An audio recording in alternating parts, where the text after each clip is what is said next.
고린도서에서 이렇게 방언과 은사에 대해서 조금 잠깐 이렇게 살펴봤는데 요거를 조금 깊게 한번 살펴보도록 하겠습니다.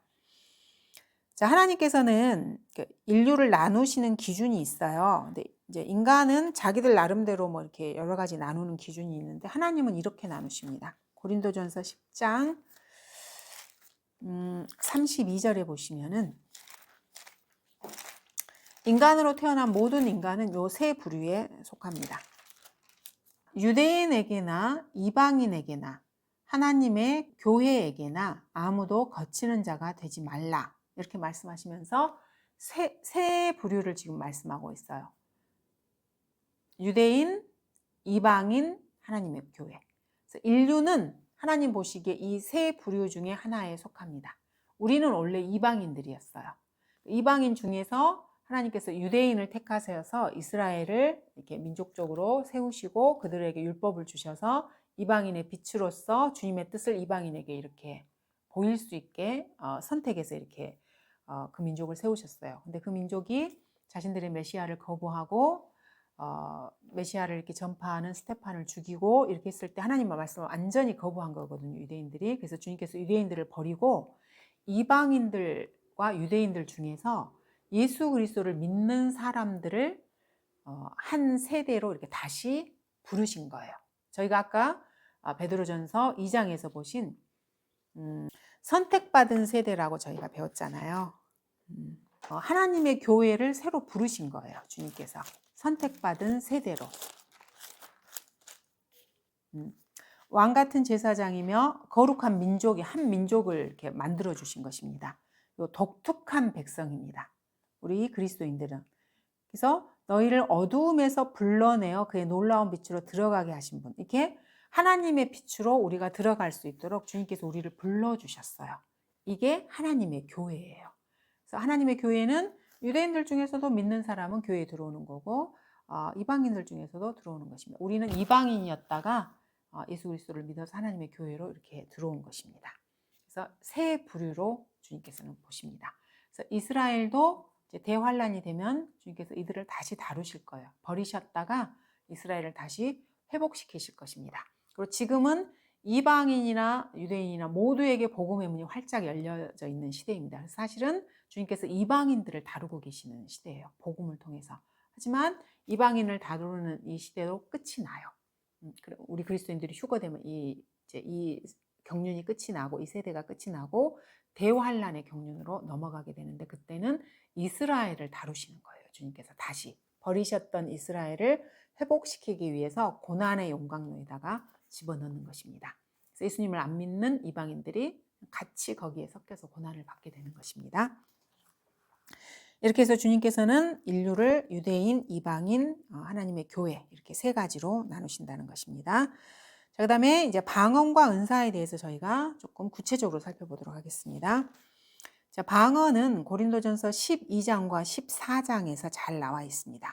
자, 고린도전서 12장 10절에 보시면은 주님께서 은사로 주신 게 방언이 맞아요. 근데 이제 방언 같은 경우에는 사도의 표적이기 때문에 이 시대에는 이미 없습니다. 끝났습니다. 자, 어떤 사람에게는 기적들을 행함을, 어떤 사람들에게는 예언함을, 어떤 사람에게는 영들을 분별함을, 또 어떤 사람에게는 여러 가지 방언들을 말함을 이라고 말씀하시면서 이게 지금 방언들이 나오는데 이 방언이 영어로는 tongue이라는 단어를 쓰이고 있습니다. 이 tongue이 혀잖아요. 그래서 언어라는 말이에요. 원래 그 단어의 뜻으로 보면 언어라는 말이고 우리나라 말로 이게 방언이 번역된 것은 이게 기독교계에 이미 고착화된 그 용어로 이미 확립이 되어버렸기 때문에 그래요. 그러니까 이 성경이 나오기 전에 이미 120년 동안 이 단어가 그런 식으로 이미 고착화가, 그러니까 언어라고 하는 것은 이게 변화가 되는 거거든요. 이게 딱 정해진 것을 평생 인류 역사 똑같이 그 의미로 쓰지 않아요. 사람들에 따라 살아있는 생물처럼 언어는 변화가 돼요. 이거를 사람들이 잘 이해를 하지 못해서 자꾸 이제 이상한 소리를 막 하고 이렇게 하긴 하는데 그래서 우리나라 말로 이 방언, 원래 우리나라 방언 그러면 그 사투리를 생각하시면 사투리를 방언이라 그러잖아요. 그러니까 우리나라 원래 언어의 방언은 사투리를 말하는 거예요. 그러니까 이것도 사실은 언어잖아요. 근데 교계에서 기독교계에서 이 방언이라고 하는 것을 그 기독교계에서만 쓰는 독특한 단어로 이렇게 그 사람들이 받아들인 거예요. 그래서 방언이라고 이미 단어가 형성이 되어버렸기 때문에 이렇게 쓰는 것입니다. 왜냐하면 언어라고 하는 것은 그 나라 사람이 쓰는 언어가 언어예요. 나 혼자 알고 있는 단어가 언어가 아니거든요. 상호 이렇게 통용되는 언어가. 그래서 이걸 지금 방언이라고 지금 일단 번역은 이제 그렇게 한 것입니다. 그래서 우리가 방언이라는 이 단어 자체가 언어라는 뜻을 우리나라 말로나 영어로나 그걸 아셔야 돼요. 특이한 뭐 이렇게 뭐 천상의 뭐 너도 모르고 나도 모르는 어떤 그런 이런 게 아니에요. 그냥 언어예요. 언어. 이렇게 언어라는 거. 이걸 이제 단어의 그 기원으로 봐서도 그렇고요. 근데 이제 우리나라 교회에서는 이거를 엉뚱하게 자꾸 해석을 하는 거예요. 나도 모르고 너도 모르는 그런 이상한 소리라는 둥, 뭐 어째라는 둥, 뭐 어쨌든 그래요. 뭐 천사의 방언이라는. 근데 천사가 쓰는 방언은 천사가 쓰는 언어를 말해요. 천사들은 히브리어를 쓰거든요. 왜냐하면 원래 인류 아담이 썼던 언어가 히브리어예요. 원래 언어는 딱 하나였거든요, 히브리어. 근데 인간이 그 바벨탑에서 이제 하나님을 거역함으로 인해서 주님께서 언어를 혼란시켜 버렸어요. 그러니까 히브리어에서 언어들이 이렇게 갈라져 나온 거예요. 그렇습니다. 그래서 천사들의 방언이란 말은 천사의 언어이기 때문에 히브리어를 말하는 것입니다. 그리고 14장 2절에 보시면은 자, 이는 알지 못하는 방언으로 말하는 사람은 사람에게 말하지 아니하고 하나님께 하는 것이기 때문이요. 자, 요거를 오해를 해가지고 알지 못하는 방언. 내가 막 알라깔라 뭐라고 말하는데 나도 사실은 이거 모르고 뜻도 모르고 너도 몰라. 근데 여기 말하는 알지 못하는 방언이야. 근데 내가 이런 은사를 가졌어. 이렇게 주장을 하는 거예요. 은사주의자에서는. 근데 이거는 그런 말이 전혀 아니에요. 알지 못하는 방언이란 말은 unknown tongue이에요.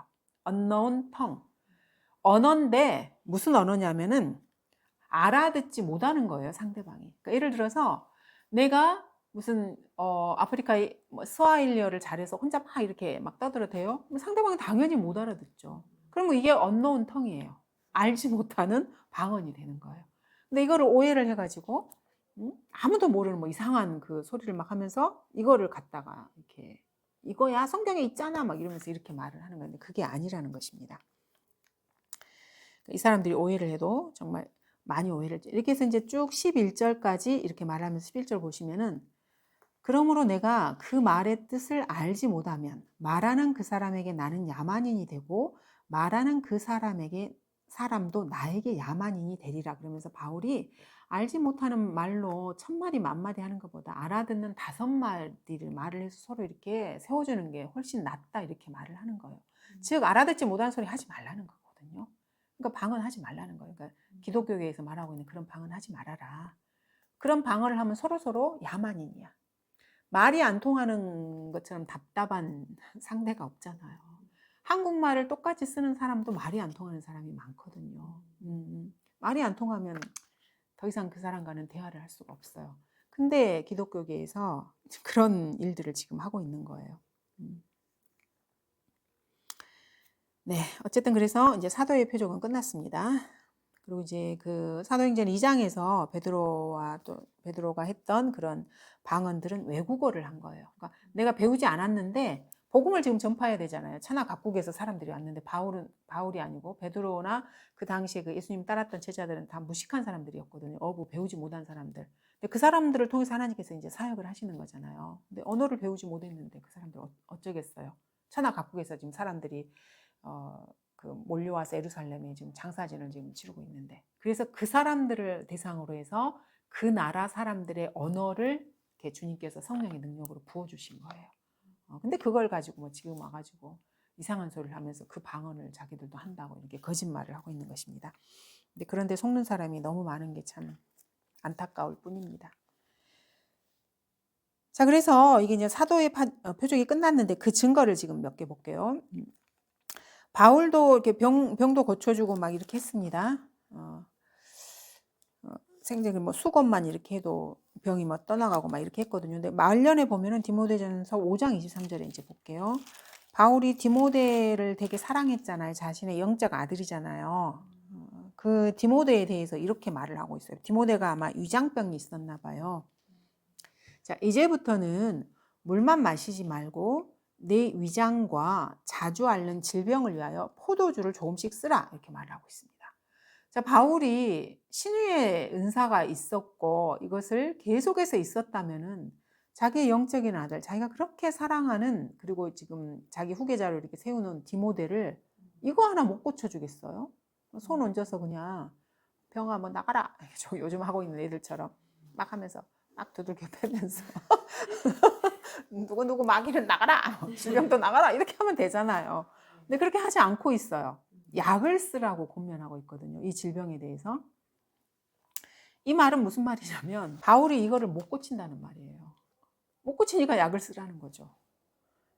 즉 바울의 말년에는 이미 이런 은사가 다 끝났다는 거예요. 왜냐하면 이제 처음에는 믿게 하려고 이렇게 그런 표적들을 줘야 믿잖아요. 아, 저 사람이 하나님으로부터 온 사람이다. 사람들이 이제 믿음이 막 믿는 사람이 늘어나고 교회가 세워지고 안정이 되고 이렇게 하면 더 이상 그런 걸 할 필요가 없어요. 그냥 믿음으로 살면 되는 거기 때문에 성경을 믿고 서신서들도 이제 왔다 갔다 하고 막 이렇게 하잖아요. 그럼 이제 그 서신서들이 하나님의 말씀이기 때문에 그걸 믿으면 되는 거예요. 그래서 바울에게 이 신유의 은사가 이미 끝났다는 걸 이걸 지금 보여주는 거예요. 약을 써라고 지금 말하고 있습니다.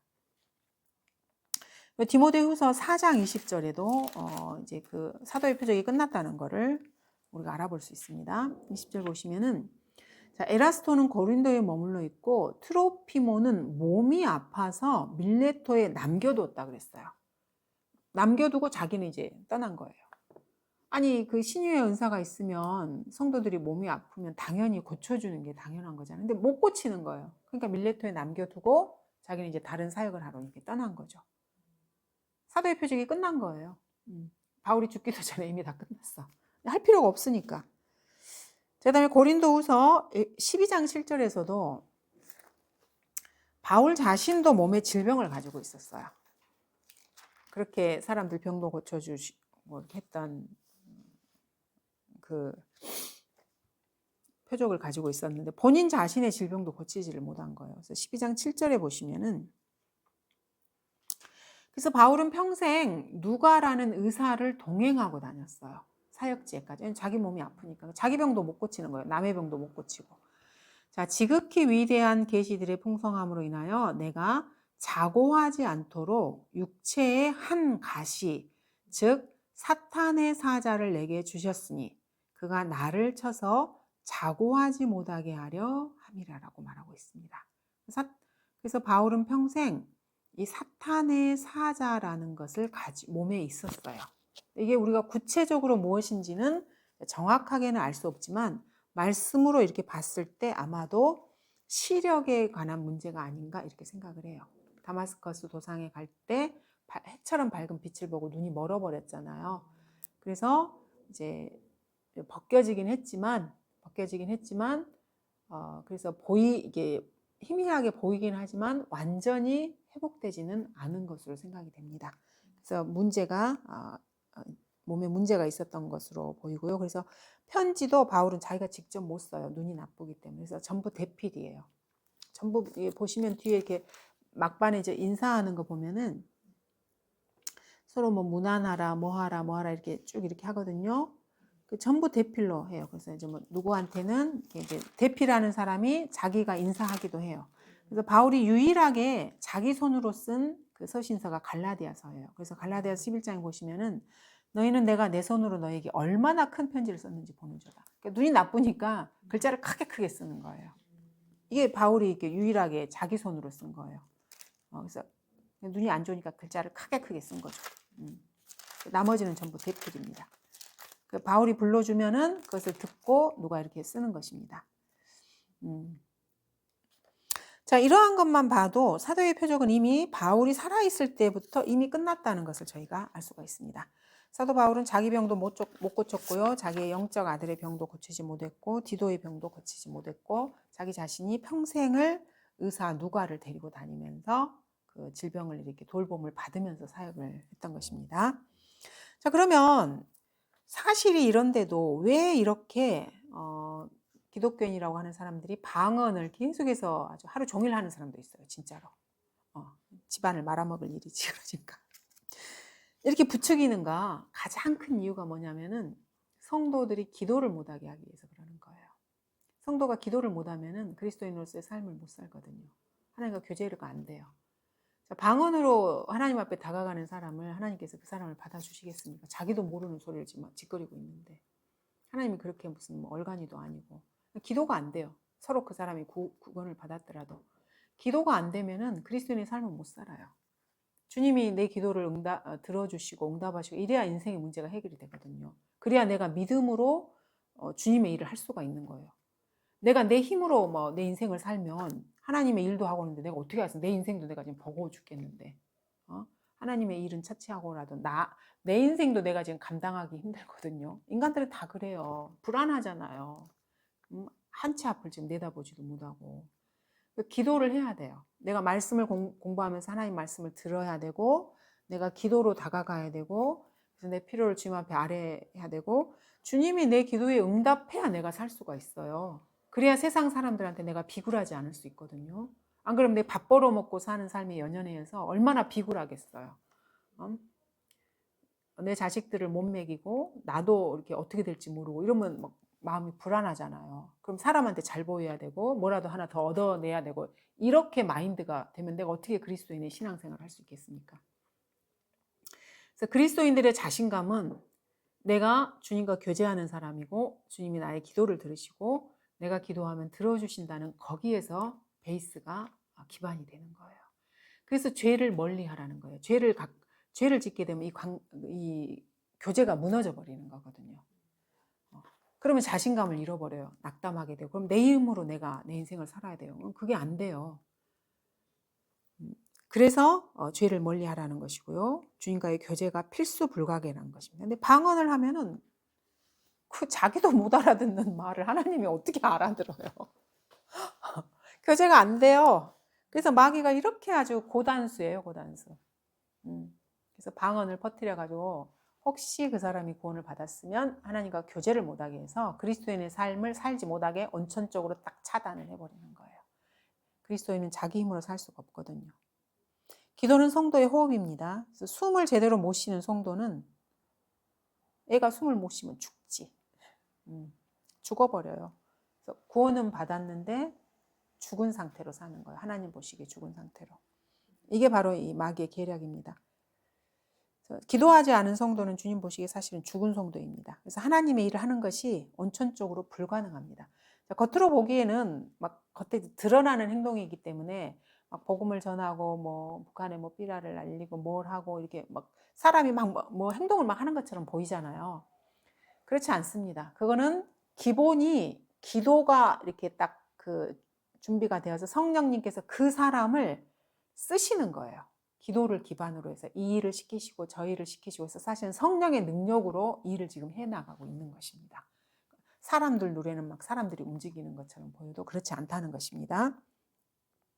이 교회 시대는 이미 방언은 다 끝났고요. 그리고 하나님의 일이라고 하는 것은 성도가 첫 번째 기도할 때 그때부터 시작이 되는 거예요. 기도하지 않으면 그 사람은 하나님의 일을 하지 못합니다. 자, 그러면 방언이 어디에서부터 시작되었는가? 바울 시대 때부터 바울이 살아있을 때부터 말년에는 이미 방언이 끝났다 그랬잖아요.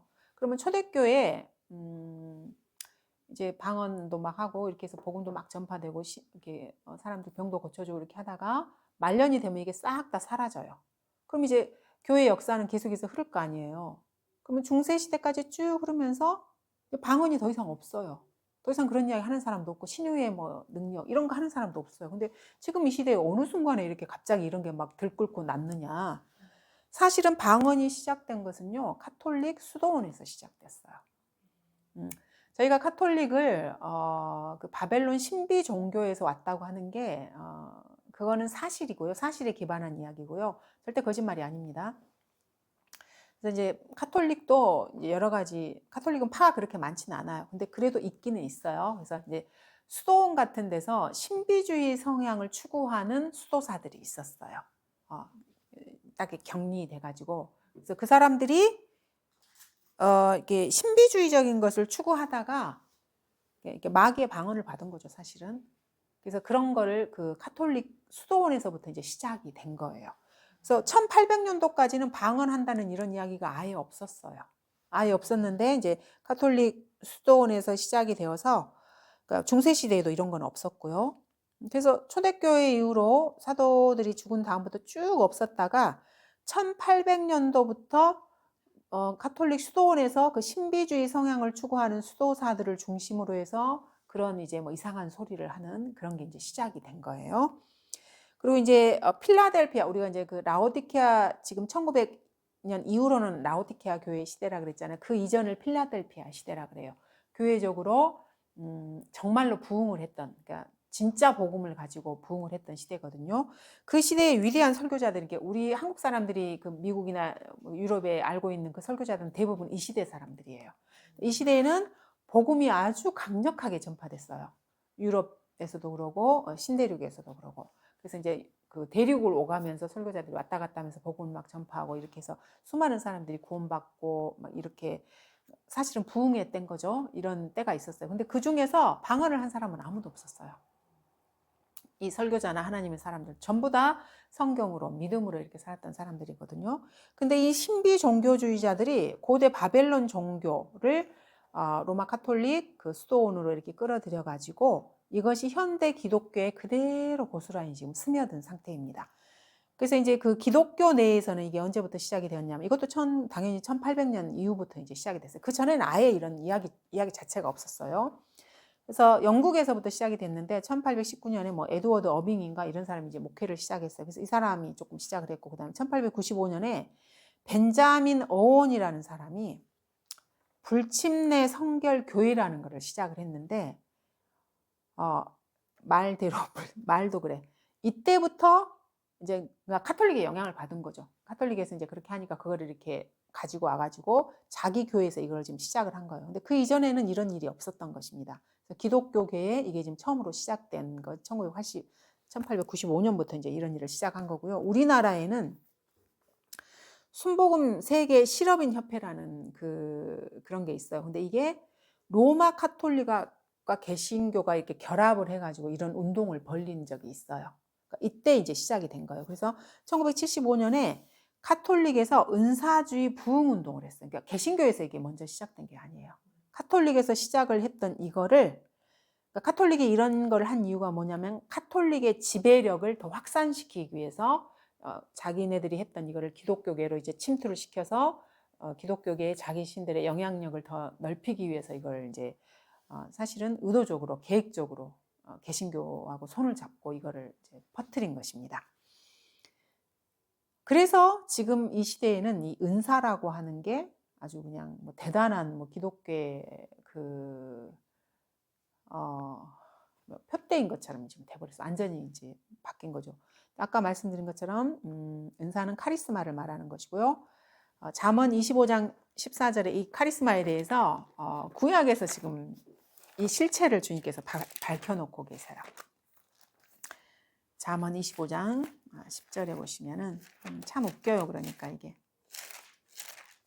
아직 이때는 이런 게 없었는데, 구약은 솔로몬이 썼고 BC 1000년에 기록이 된, 이때는 뭐 은사주의 이런 것도 없었잖아요. 그래서 성경이 참 재밌어요. 그래서 하나님이 쓰셨다는 게 그래서 그런 것 같아요. 25장 14절에 보시면은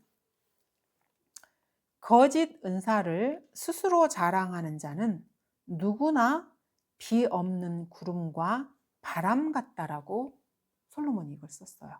은사주의도 없었을 때. 자기한테 없는데 은사가 있다고 거짓 은사를 막 이렇게 자랑을 해요. 그럼 이 사람은 뭐하고 같냐면은 비가 없는 구름하고 똑같은 거예요. 그러니까 이제 가뭄이 들어서 사람들이 비를 막 기다리잖아요. 저기 보니까 구름이 이렇게 다 이렇게 몰려와. 그러면 이제 마음이 막 기쁠 거 아니야. 드디어 이제 비가 온다. 드디어 비가 온다. 구름이 오니까. 근데 구름이 이렇게 싹 와서 여기까지 오더니 바람만 싹 불고 휘간이 싹 가버리는 거예요. 이거하고 똑같다는 거예요. 은사를 자랑하는 사람들이. 그러니까 뭔가 줄 것처럼 막 이렇게 기대를 하는데 사실은 아무것도 없는 거예요.